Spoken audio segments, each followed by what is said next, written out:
잠깐 시간을 가졌고 지금부터 2부 세션 오늘 그리고 비평 페스티벌 2016의 마지막 날입니다. 마지막 날 마지막 세션을 지금부터 시작하려고 하는데요.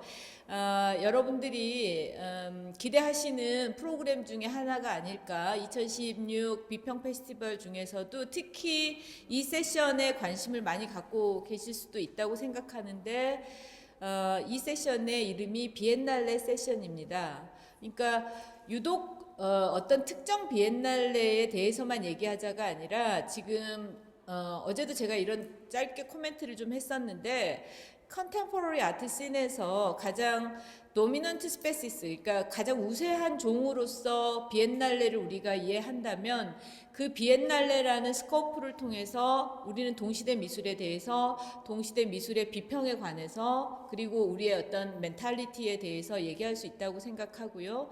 그런 지점에서 비엔날레 세션을 올해 새로운 프로그램으로 집어넣습니다.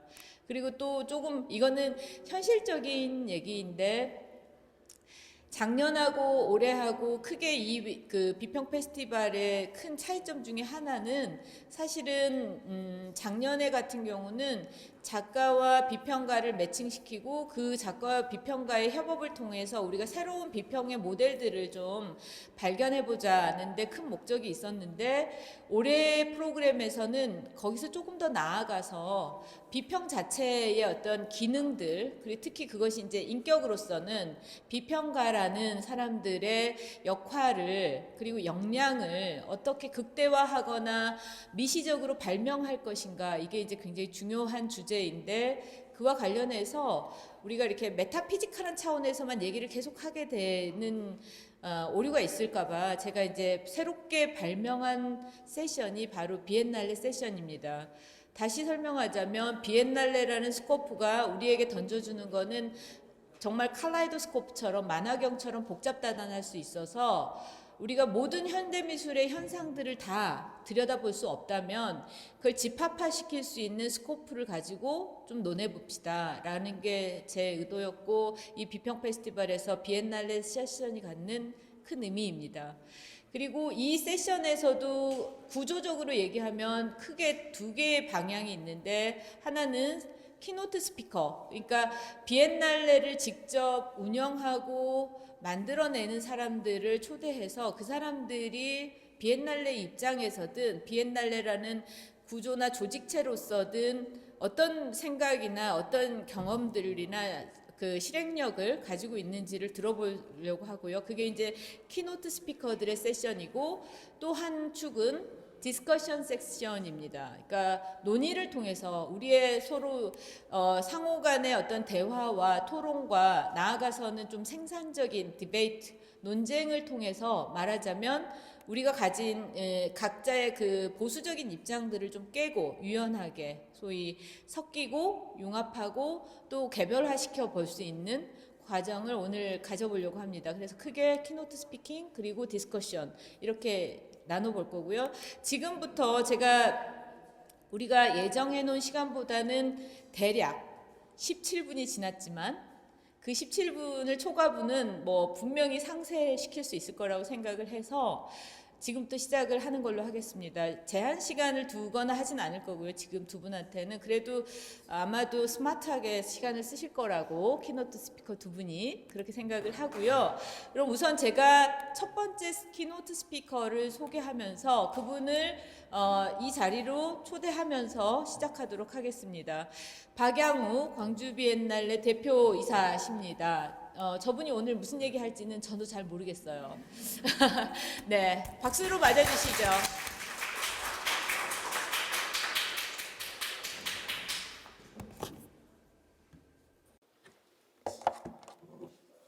화면 드는 거예요? 예, 감사합니다. 예, 방금 소개받은 광주 비엔날레 대표를 맡고 있는 박양호입니다. 제가 목이 많이 쉬었어요. 3일 계속 과로를 했더니 목이 굉장히 많이 쉬어서 좀 미안하게 생각을 합니다.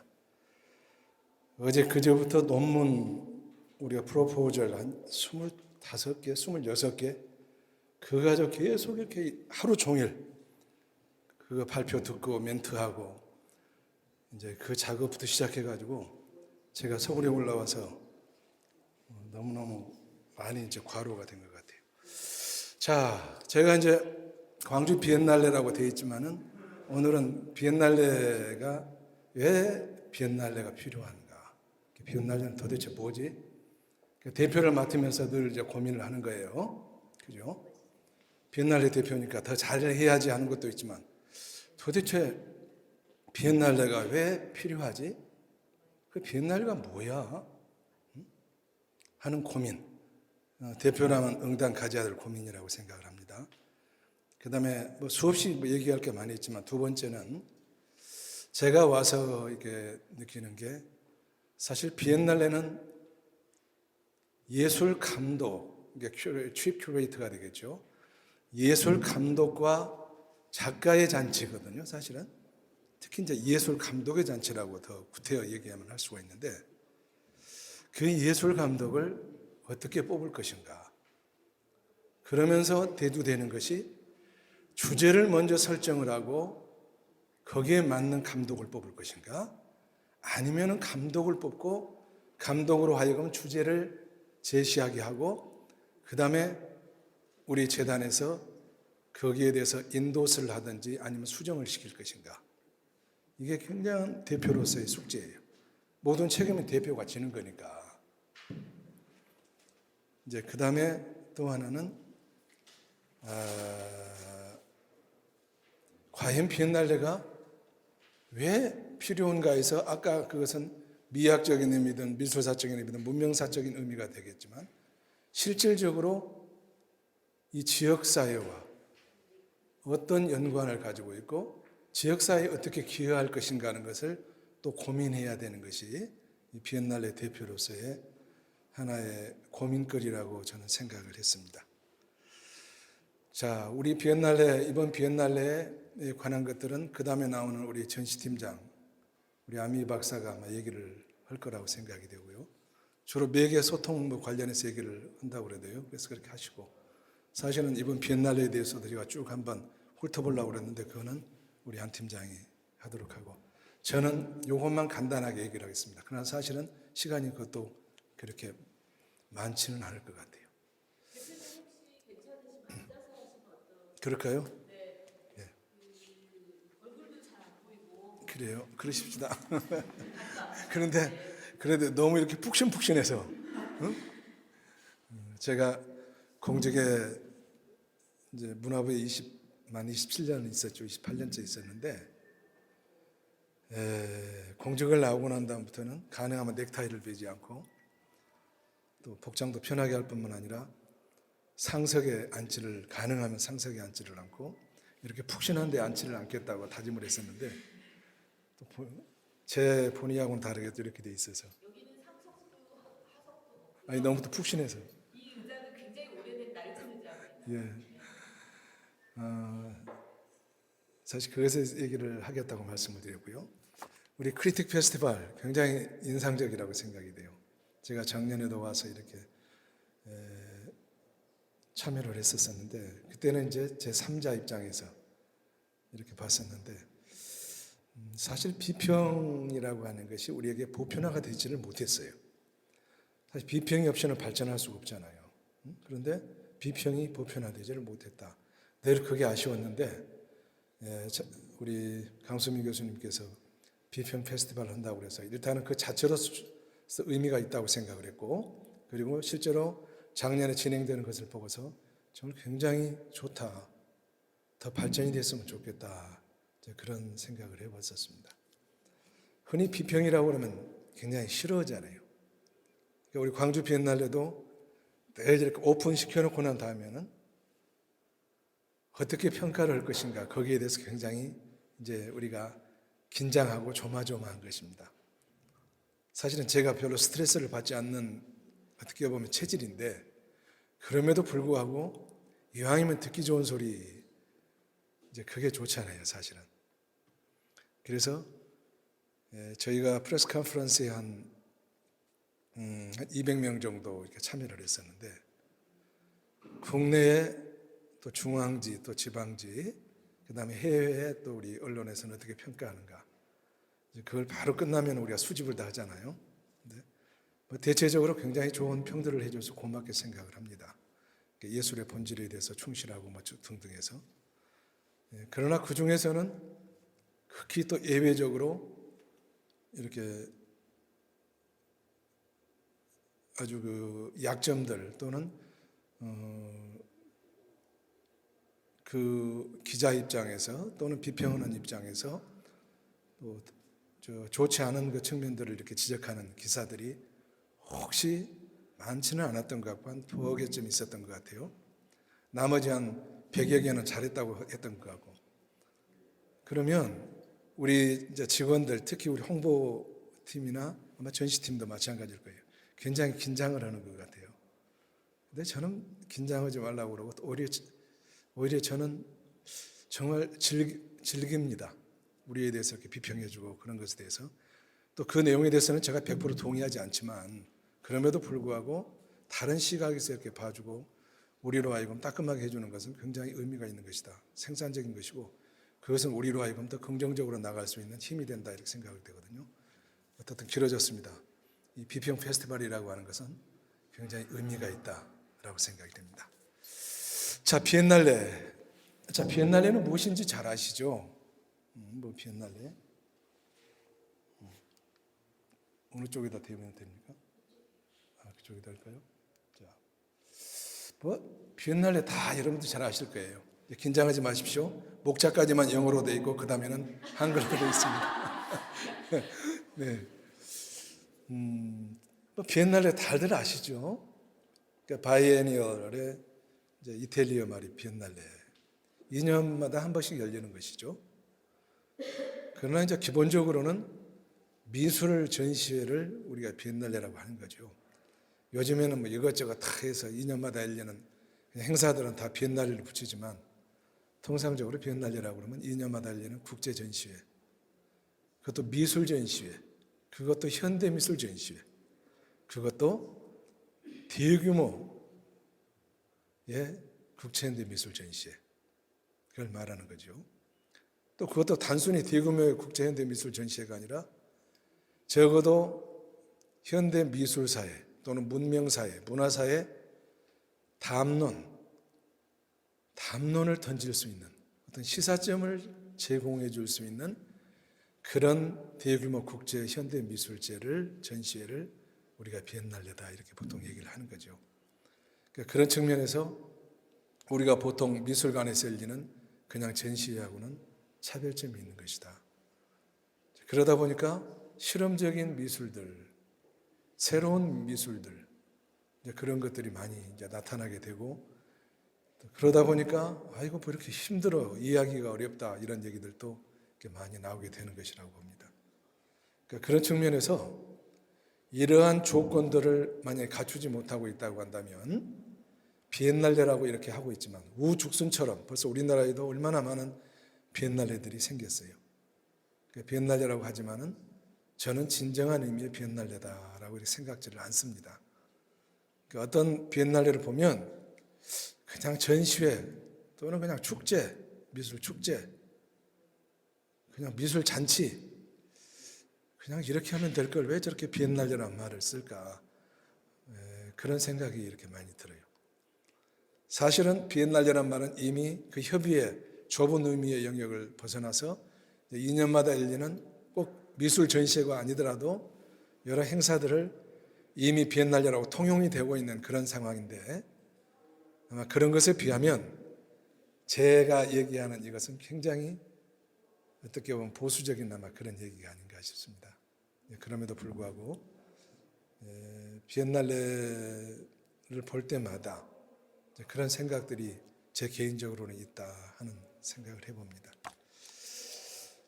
그런데 제가 세계 비엔날레 협회 고문을 맡고 있지만 늘 우리 함께 이제 고문들과 우리 이사진들과 고민하는 것이 옛날에 한 10개, 20개 비엔날레가 있었을 때는 그나마 고민 2년씩마다 고민해서 이제 세상에 던질 때 정말 동시대 이 미술, 나가서는 예술 또는 문화 문명에 대해서 정말 고민거리들을 던진 수 있었는데 요즘처럼 한 비엔날레가 세계 한 150개, 200개 또 협회에 등록되지 않은 것까지 합하면 훨씬 많을 거예요.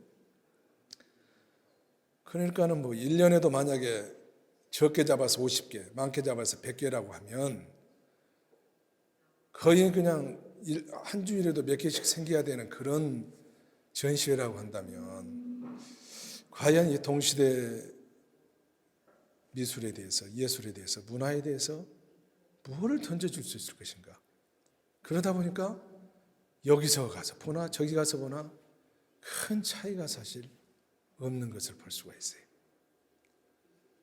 작년에 옥구이 우리 2008년도에 저 예술 감독이었던 우리 옥구이 애니저가 베니스 비엔날레를 감독했죠. 사실 규모가 크고 좋습니다.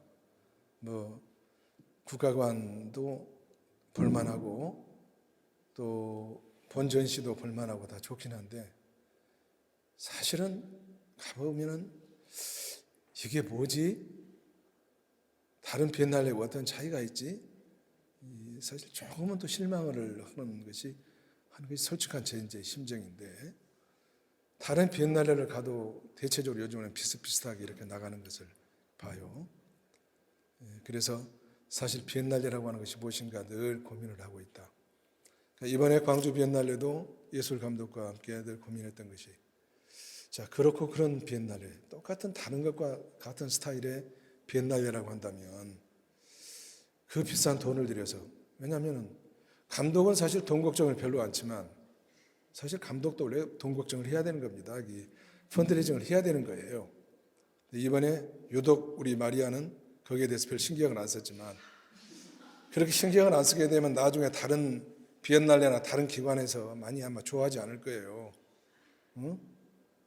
아, 저 친구는 미학적으로도 잘 저기 하지만 아유, 이 펀드레이징도 잘하더라. 그렇게 해야 다른 데서 서로 쓰려고 그러지. 어떻든 간에 저 없는 사람 없는 데서 이렇게 참 얘기하면 안 되고 광주 비엔날레에 참 감독을 그러면 안 되는데 예.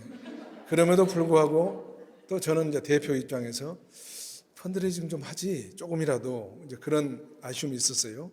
그러나 다만 정말 이 전시 기획 쪽에 있어서는 탁월하게 잘했다고 제가 판단을 하기 때문에 그거는 또 굉장히 고맙게 제가 생각을 이렇게 합니다.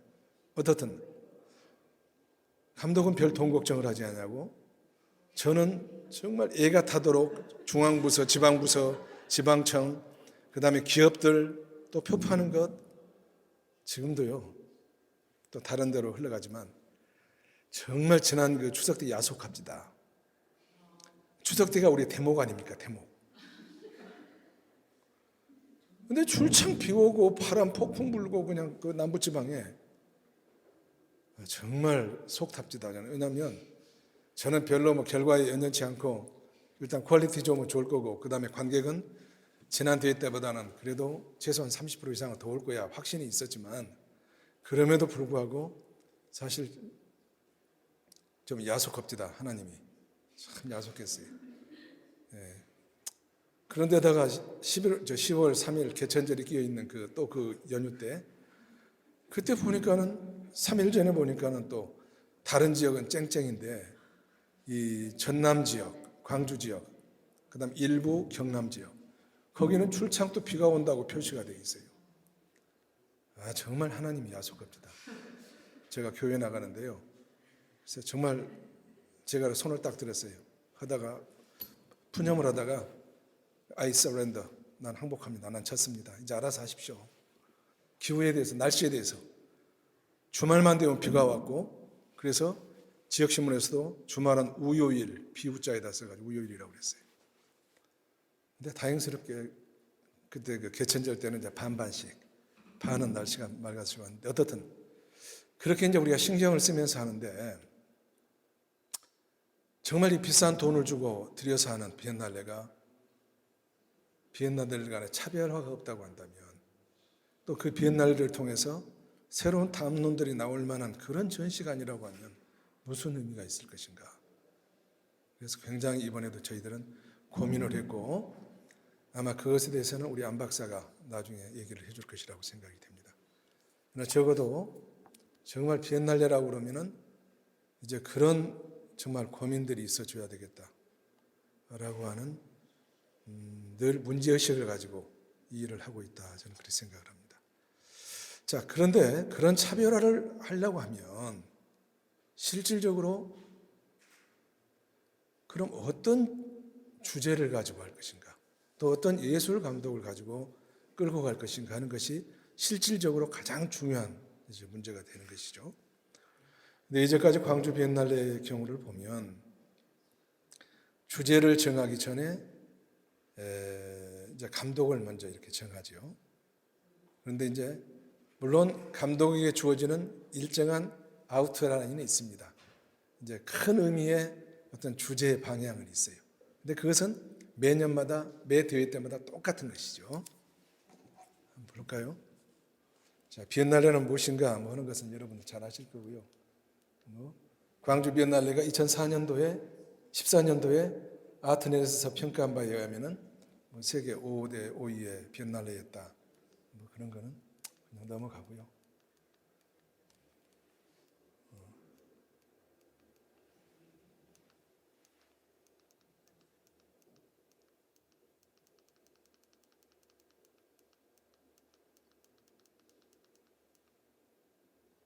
자, 광주 비엔날레가 어떻게 생겼는가 또 넘어가겠습니다.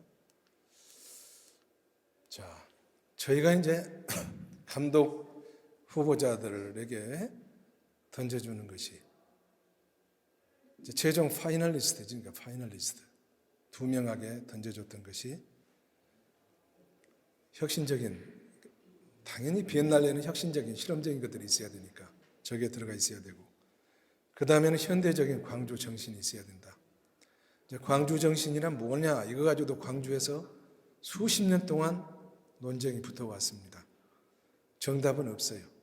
그렇지만은 통상적으로 이제 민주, 평화, 인권, 그 다음에 공동체 의식, 커뮤니티, 스피릿에서 보통 이제 4가지 정도를 광주 정신이라고 우리가 얘기를 하는데, 그것을 20년 전 특히 이제 5.18 민주화 운동하고 많이 연계를 시키는데, 그때 그것으로 머물지 말고 현대적인, 동시대적인, 아니면 미래적인 의미에 있어서 광주 정신이 구현이 됐으면 좋겠다. 민주평화 인권 공동체 의식이라고 하는 것은 보편적인 사실 이거죠. 보편적인 어떤 가치죠. 그럼에도 불구하고 어떻든 그것이 이 현대적인 의미 또 미래적인 의미에서 반영이 됐으면 좋겠다라고 저희들이 이제 미션을 줍니다. 그 다음에 현대미술의 이제 다원성, 이거는 뭐 당연한 것이겠죠.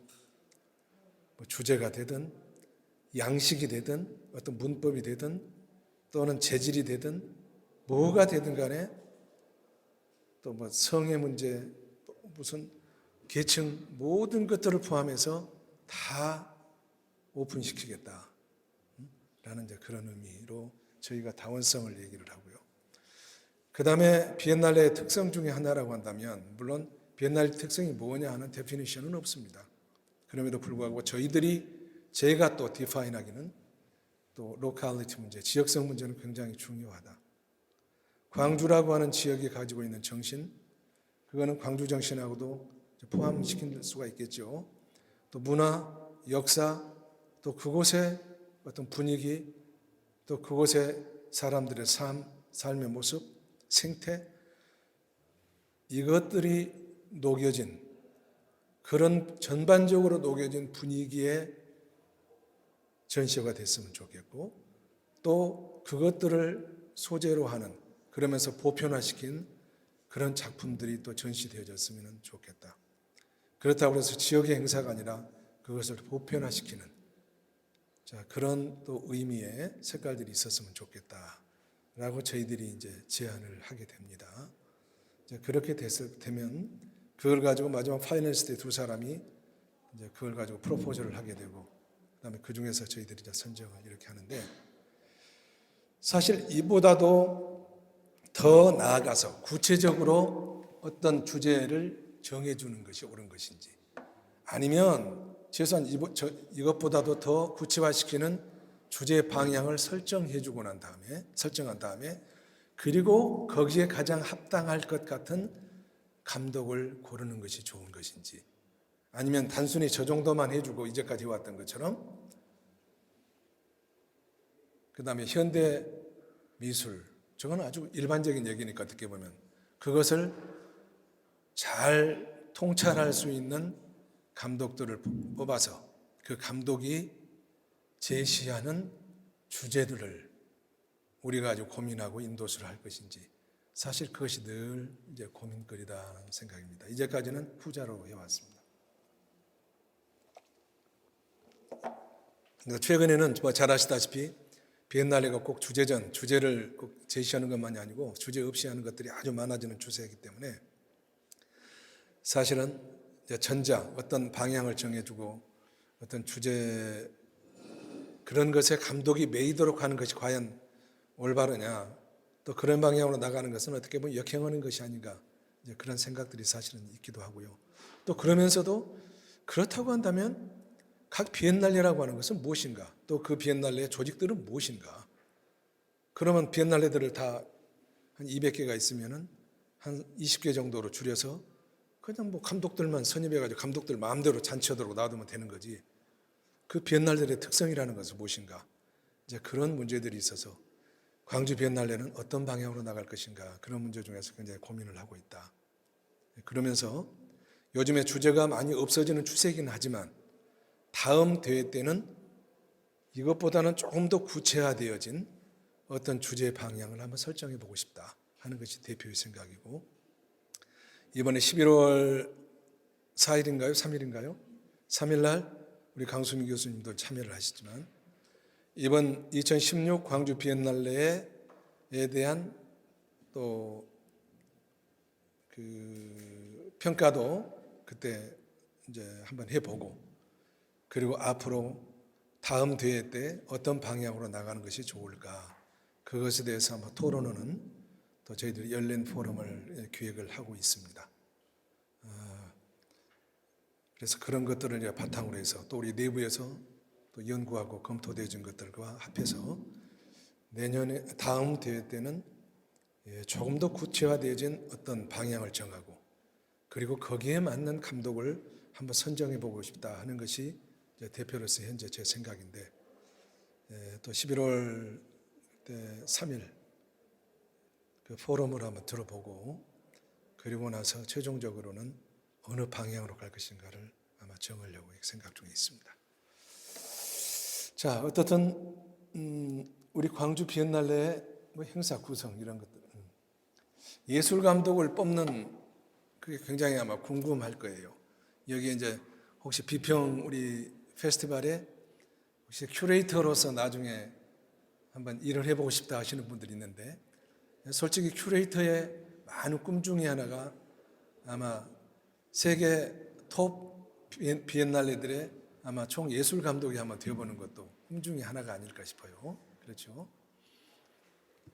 근데 보통 이제 예술 감독은 아까도 얘기했지만은 먼저 주제를 정해주고 감독을 뽑는 경우가 있고, 감독을 뽑고 그 다음에 주제가 되어지는 경우도 있지만, 지난번 또는 그 전에 우리 광주 비엔날레에서 이제 해오던 방법입니다. 주로 개괄적으로 아까 이제 4가지의 지침을 주고, 그리고 좀 더 자유롭게 이제 감독이 자기의 생각을 제시를 하고, 그리고 나서 이제 뽑고 감독이 주제를 이제 설정하는 그런 과정이었는데, 그런 과정상에 있어서의 예술 감독을 이제 뽑는 것인데, 사실 예술 감독 뽑기 전에 저희 내부에 이제 타스크 포스가 결정이 되죠. 구성이 돼가지고 거기에서 다 이제 정말 그 유능한 큐레이터들의 리스트들을 쭉 그들이 이제 작성을 해놓죠. 이미 저희가 이제 20년, 10회 이상을 했기 때문에 아마 저희들 그물망에 대체적으로 다 웬만한 큐레이터들은 다 걸려 있을 거예요. 그러니까 외국의 큐레이터 또는 우리 한국 내의 큐레이터 또는 한국계 외국인 큐레이터들 다 리스트들 포함해서 이렇게 이제 내부에서 있습니다. 그래서 그 중에 이제 한 30명 정도로 제가 이제 압축을 하고, 그리고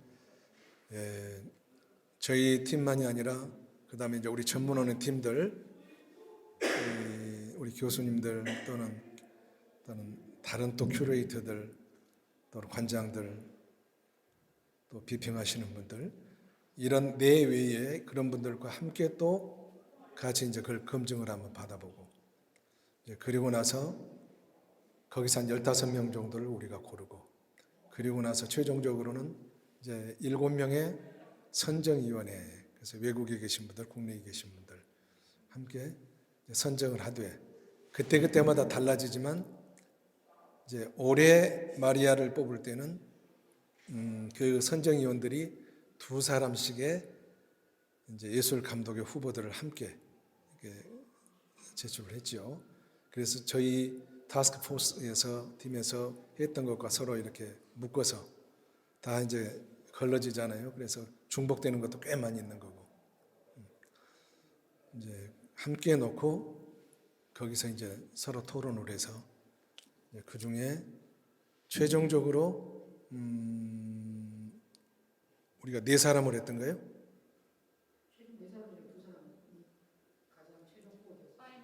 예. 최종적으로 4사람, 그다음에 2명의 이제 파이널리스트를 그 선정위원회에서 이제 뽑은 다음에 우리 광주 비엔날레 재단에 이제 예술 소위 그러니까 주로 이제 미술 쪽 아시는 분들 그분들을 대상으로 해서 그 2분에게 아까 주어졌던 과업을 주고 그분들이 프로포절 계획서를 가지고 그 앞에서 이제 프로포절을 하게 되죠. 그래서 오전에 한 분, 오후에 한 분. 그래도 하고 난 다음에 거기에서 최종적으로 이제 한 사람 1순위, 2순위를 이렇게 선정을 하게 되죠. 그래서 1순위자가 이제 선정이 되어지면은 바로 그날 이제 1순위자에게 제가 가서 통보를 하고 컨그레츄레이션을 하고 떨어진 분한테는 I am sorry를 가서 제가 이제 하게 됩니다. 그리고 그 다음 날 이사회에서 그냥 인도스를 이렇게 받는 그런 절차를 가지고 진행이 되고 있다. 그래서 이제 참 주제를 가질 것인가 또 주제를 갖는 경우에 먼저 하고 거기에 맞는 큐레이터를 뽑을 것인가 아니면은 개괄적으로 아까 이제까지 전통적으로 해왔던 것처럼 3가지, 4가지 정도 일반적인 지침을 주고 그리고 그 중에서 이제 그 중에서 감독을 뽑은 다음에 감독으로 하여금 주제를 선정하게 하고 최종적으로 저희가 인도수를 할 것인가 늘 그것이 이제 이 질문은 좀 이따 토론 시간에 아마 하는 것으로 알고 있습니다. 그래서 늘 그거 가지고 이제 저희들이 고민을 하고 있다. 그런데 아까 얘기했던 것처럼 다음번에는 조금 더 구체적인 어떤 방향, 꼭 주제까지는 아니지만 그걸 정하고 난 다음에 거기에 맞는 감독을 선정할 계획이다라고 하는 말씀을 드리겠습니다. 자, 사실 비엔날레는 이제 미학적인 측면, 미술적인 측면, 뭐 문명적인 측면 그런 것에서 굉장히 중요하고 그래서 이렇게 이제 제가 이제 고민을 하고 있다는 얘기를 드렸지만 또 하나는 아마 이건 미학적인 비평과 관련 없이 혹시 나중에 어떤 미술 전시회를 오거나이징 하거나 또는 비엔날레에 나중에 또 뭐 대표가 되거나 미술 관장이 되거나 혹시 이런 생각들을 가지고 계신 분이라면 아마 늘 염두에 두셔야 될 것이고 또 앞으로는 큐레이터들도 예술 감독도 거기에 대해서 이제는 유념을 또 해야 될 사항들이다. 옛날에는 예술 감독은 순전히 전시 그것만 신경을 썼지만은 지금은 펀드레이징도 신경을 써야 되고 대외 커뮤니케이션 그런 측면도 많이 신경을 써야 되기 때문에 그런 또 프로그램들을 만들어야 되고 아마 참고가 되지 않을까 싶습니다. 제가 광주에 갔더니 이제 광주에 있는 미술계 특히 이제 뭐 지역 인사들도 마찬가지지만 비엔날레에 대해서 굉장히 많이 소원하게 이렇게 생각을 하고 있어요. 많이 좀 괴리가 되어 있다는 느낌을 받았어요. 저는 광주 비엔날레가 국제적인 비엔날레고 세계적인 명성이 있고 광주의 자존심이고 또 광주의 어떤 프라이드를 높여준 그런 굉장하게 기여를 한 것이기 때문에 저는 광주 비엔날레 하면은 광주 미술인들, 시민들한테 very welcome을 줄 알았어요. 근데 미술인들이 예상외로 굉장히 시큰둥한 거예요. 시큰둥한 거예요. 아니 그거는 뭐 국제적으로 이름이 있다는 건 알고 있고 뭐 그러긴 한데 우리하고 무슨 상관이냐 그게. 우리가 거기에 들어가서 전시를 해보느냐 아니면 뭐 하느냐 이제 그런 거예요. 그리고 이제 우리 비엔날레 직원들 우리 안 팀장도 와 있지만은 같이 얘기를 해보면 아니 비엔날레는 국제적으로 우리가 명성을 유지하고 비엔날레 역할을 하면 되는 거지 뭐 그거 지방 미술가들 거기에 그렇게 큰 신경을 쓸 필요가 있느냐 하는 그런 많이 괴리되어 있는 것을 볼 수가 있었어요. 근데 저는 그것이 아니라고 이제 봤어요. 우리가 어느 것이든지 비엔날레를 포함해서 어떤 행사 또는 어떤 일 또 우리 인간 삶 자체도 마찬가지고 그 지역에 있는 것들과 유대감을 갖지 못하면 지속 가능하지를 못하다. 서스테이너블하지를 못하다. 분명히 중간에 약화되거나 죽는 경우를 너무 제가 많이 봐왔어요. 그래서 이제 지역과 함께하는 비엔날레가 되어야 되겠다 하는 생각을 했어요. 그래서 지역에 있는 미술인들하고 정말 대화를 많이 했습니다. 처음에는 만나주지도 않으려고 했죠. 그러면서도 비엔날레의 본질 거기에 대해서는 절대 타협할 생각이 없었어요.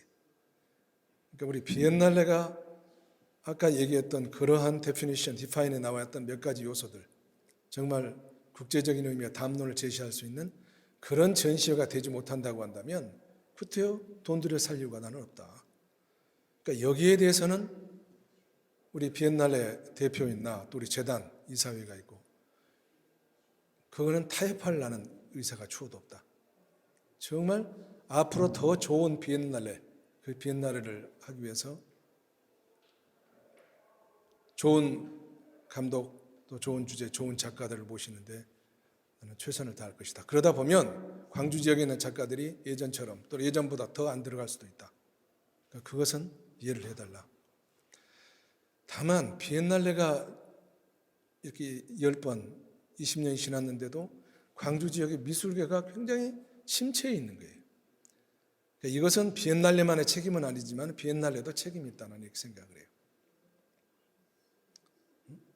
적어도 우리가 그 광주 지역의 미술계, 또 미술가들, 또 미술 큐레이팅하는 친구들, 또 비평하는 분들 이들에 대한 인재, 인력 양성을 하는데도 신경을 썼어야 되고 거기에 있는 갤러리나 또는 다른 미술 산업과 관련되는 문제도 우리가 신경을 썼어야 되고 또 그걸 바탕으로 해서 광주 지역의 시각, 문화 산업이 커지는 데도 기여를 했어야 되는데 그런 것들은 거의 신경을 그동안 쓰지를 못했었어요. 물론 비엔날레 재단은 행정기관이 아니기 때문에 그걸 다 할 수 없어요. 그러나 적어도 행정기관을 끌어들여서 왜냐하면 행정기관이라는 것은 거기에 전문성이 많이 떨어지기 때문에 늘 자극을 주고 그들이 할 수 있도록 유도를 해줘야 되는 거고 또 우리가 할 수 있는 프로그램을 통해서 지역사회의 미술계를 그래도 도울 수 있다 이렇게 생각을 합니다.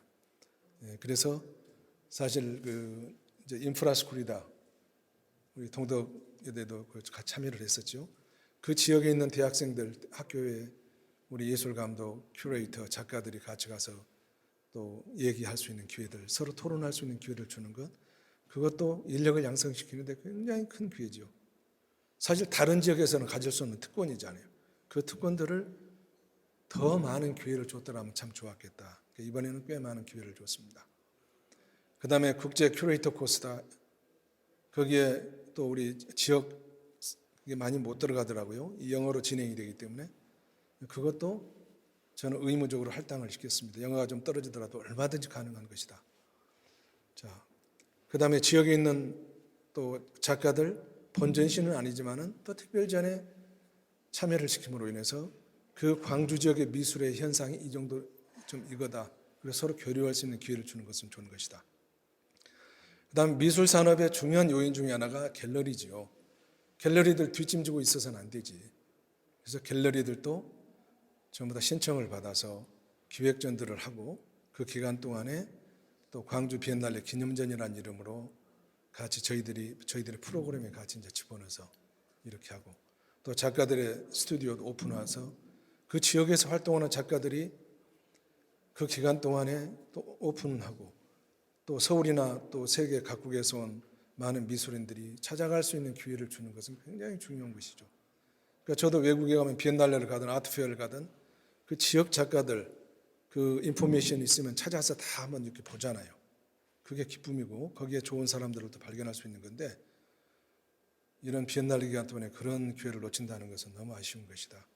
그래서 등등 지역 작가들 또는 지역에 있는 또 우리 학생들 또 지역의 갤러리나 또 미술 산업에 종사하는 분들을 할 수 있으면은 이 기회를 함께 할 수 있는 기회를 주는데 굉장히 많이 이제 신경을 썼어요. 이것은 앞으로도 계속해서 더 확대해 나가면 좋겠다 하는 그런 생각이 있었습니다. 그래서 비엔날레 하면은 아까 우리가 거룩한 담론으로 정말 현대 미술사다, 문명사다, 문화사다 거기에 담론만을 제공하는 것이 아니라 정말 지역 사회에 기여할 수가 있고 또 해야만 된다. 또 지역 사회에 기여하지 못한다고 하면 함께하지 못한다고 하면은 그것은 지속 가능하지 못할 뿐만 아니라 결국 세계적인 비엔날레로서 성장하는 데는 한계가 있다. 그런 생각을 제가 해봅니다. 그런 의미에서는 사실 왜 광주 비엔날레고 왜 뭐 베니스 비엔날레고 왜 그 지역의 이름을 붙이겠는가? 그것은 거기에 지역성이라고 하는 것도 녹아 들어가야 되지만 전시에 또 한편으로는 그 지역과 함께 또 지역의 미술, 지역의 경제 거기에도 기여를 했었을 때 더 큰 의미가 있다. 이런 생각을 하면서 사실 대표로서는 그런 측면에서도 굉장히 많이 고민을 하고 있다. 이런 말씀을 드리도록 하겠습니다. 벌써 2시 55분이네요. 자, 사실 뭐 하고 싶은 이야기는 하루 종일 해도 그 소주제 들어가면 많이 있을 것 같아요. 제가 이제 정부에서 문화정책, 특히 이제 예술 쪽에 많이 이제 인볼브로 돼 있었고, 또 지금 가르치는 과목도 이제 예술 경영을 제가 중앙대에서 가르치고 있지만, 그 중에 비엔날레든 미술 전시든 공연이든 중요한 저한테는 주제지만, 현장에서 또 이제 해보면서 사실 하고 싶은 얘기가 너무너무 많은데, 그러나 또 오늘 시간에 또 제약이 있기 때문에 저는 이 정도로 얘기를 하고요. 우리 또 안미 박사가 아마 훨씬 더 이제 깊숙한 또 비엔날레에 관한 또 비평 페스티벌의 성격에 적합한 아마 그런 좋은 얘기를 해줄 것으로 기대를 하고 저는 일단 마치도록 하고요. 그다음에 토론 시간에 또 질의. 네. 네네. 그 바로 안미 팀장으로 가기 전에 그래도 이 세션에 그 박양우 대표님의 발제를 좀 요약하는 그리고 정리하는 의미에서 지금 이제 사실은 여기 앉아 계시는 분들이 제가 이번 행사에서 내내 그 강조하고 있는 건데 우리는 그 업클로스하게 만나서 굉장히 이렇게 전문가들 안에서 할 수 있는 얘기들을 하자. 이게 이제 이 행사의 가장 중요한 목적이고 오디언스를 뭔가 이렇게 그 규정을 하자면 오디언스를 오픈 투 더 퍼블릭으로 해놨지만 굉장히 그래도 이렇게 좀 스페시파이를 해놓은 건데요. 그런 차원에서 사실 지금 박영 대표님이 보통 이렇게 어떤 기관의 대표를 맡는다고 하면 사실은 그 대표의 인사성 발언이 시작에서 절반을 차지한단 말이죠. 그런데 지금 박영 대표께서는 사실 아주 짧은 시간이지만 이 안에서 실제로 고민하게 되는 지점들, 이 고민이 대표이사로서의 고민일 수도 있지만 대표이사로서만이 아니라 말 그대로 전문가 집단과 대중과의 관계 속에서 고민해야 하는 그런 사람들의 고민, 그리고 또 한편으로는 특정한 기관이 갖고 있는 절차상의 그 메커니즘이 있는데 그 메커니즘 속에서 그럼에도 불구하고 실질적인 어떤 그 말 그대로 어치브먼트를 성과를 내기 위해서 무엇을 고민하는지 그런 얘기들을 해주신 것 같아요. 그리고 사실은 그 말씀하시는 그 톤이 굉장히 안정적임에도 불구하고 내용 중에서 갑자기 이제 오디언스가 뭐 많은 오디언스가 있지 않지만 오디언스가 갑자기 이렇게 관심이 어텐션이 확 그 끌렸던 부분들이 한 두 가지 있었던 것 같은데, 그건 정말 부정할 수 없는 부분은 첫 번째, 예술 감독을 어떻게 뽑느냐, 이 부분. 그 다음에 또 한편으로는 그 지역의 문제, 특히 광주 비엔날레가 가진 그 지역성이라는 게 굉장히 태생적으로 중요한 부분이어서 그 부분인 것 같습니다. 근데 그 얘기를 이제 지금 답변을 해주시진 않아도 좋고요. 이따 디스커션 시간에 좀 더 설명을 구체적인 얘기를 해주시면 좋겠다는 생각이 들고, 저는 오늘 특히 대표이사께서 발제해 주신 부분에서 감사를 표하고 싶은 건, 물론 거기서 좀 더 얘기를 듣고 싶지만, 예컨대 올해 광주 비엔날레 주제가 제8기후대란 말이죠. Earth Climate인데, 그 8기후대 속에는 당연히 날씨도 있지 않겠습니까? 근데 그 날씨가 사실 또 관객몰이 하는 데서의 날씨 얘기를 하셨잖아요. 말하자면 우리는 굉장히 메타피지컬한 차원에서 날씨 얘기와 전시 얘기를 할 수도 있지만, 또 한편으로는 그 일기예보 속에서 관객이 얼마나 들 건지를 고민하는 굉장히 다운투어스한 차원에서의 고민도 있는 거죠.